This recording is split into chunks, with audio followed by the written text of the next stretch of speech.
November is National Alzheimer's Disease and Awareness Month. Alzheimer's disease is the sixth leading cause of death in the United States. More than 5 million Americans are living with the disease. In 2012, 15.4 million family and friends provided 17.5 billion hours of care to those with Alzheimer's and other dementias. The emotional stress in family caregivers is immense. They watch helplessly as someone they love, in many cases a spouse or a parent who took care of them for most of their lives, transforms into someone unrecognizable. The disease can cause a person to act in unpredictable ways. They may exhibit anxiety or aggression. They feel frustrated, confused, and misunderstood. They are often suspicious of the very people that work so hard to care for them. Due to the physical and emotional toll of caregiving, more than 1/3 of caregivers, mostly spouses and grown children, report symptoms of depression. This is their story.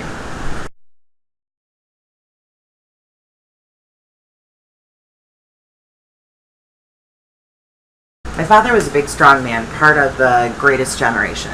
He served in World War II and he fought in the Battle of the Bulge. When he returned home, he married my mother, his high school sweetheart, Ethel, and settled down to start a family in South Bend, Indiana. He worked hard and he expected us to do the same. And we did. Although he didn't have much money, all 4 of us kids went to college and became successful in our professions. When Mom died, I didn't really worry about Dad. He had his bridge club and an active social life with his friends that were still around. But one time I came to visit him and I knew something wasn't right. He was forgetful and agitated. He just wasn't himself. He even accused me of stealing his reading glasses. Soon after, he was diagnosed with Alzheimer's.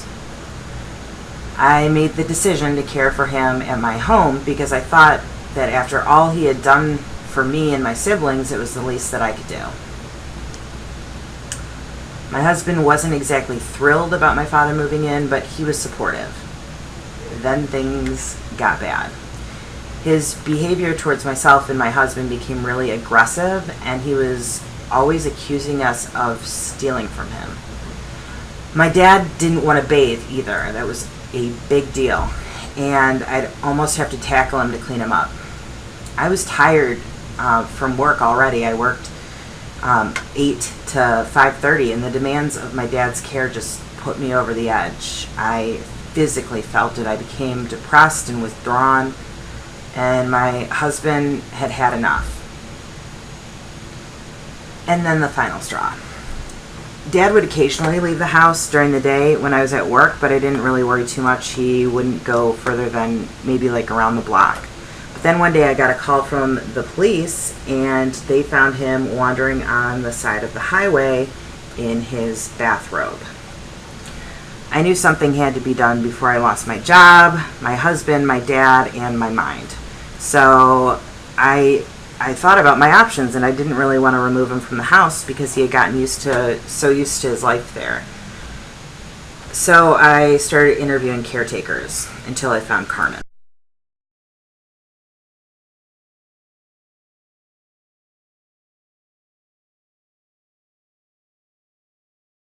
My name is Carmen Rodriguez. I'm a registered nurse, and I've been taking care of Mr. Firestone for 4 years.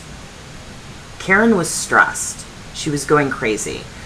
She couldn't handle her dad anymore, and she felt really guilty about it. I fell in love with Mr. Firestone the first day I cared for him. He's very funny, and he plays a mean game of checkers. I am with him all day from 7 a.m. when Karen and Craig leave until 7 p.m. when Mr. Firestone goes to sleep. We do a lot of things. He likes to be outside, so we take walks. While he naps in the afternoon, I'm able to get some things done in the house. Some days are really hard for him. Sometimes he calls out for his wife, and she's been dead for 15 years. Some days he doesn't know who I am or where he is, and he gets really mad and tries to leave. Taking care of someone with dementia is really hard work physically and emotionally, but it's totally worth it. Karen can enjoy her time with her dad. She doesn't have to worry about him or what he's up to. I think Karen and Craig are much happier now, and that makes me happy. But what is the most rewarding is knowing that Mr. Firestone, a man who gave so much for his country and his family, is living out his days in comfort. That's what I like most.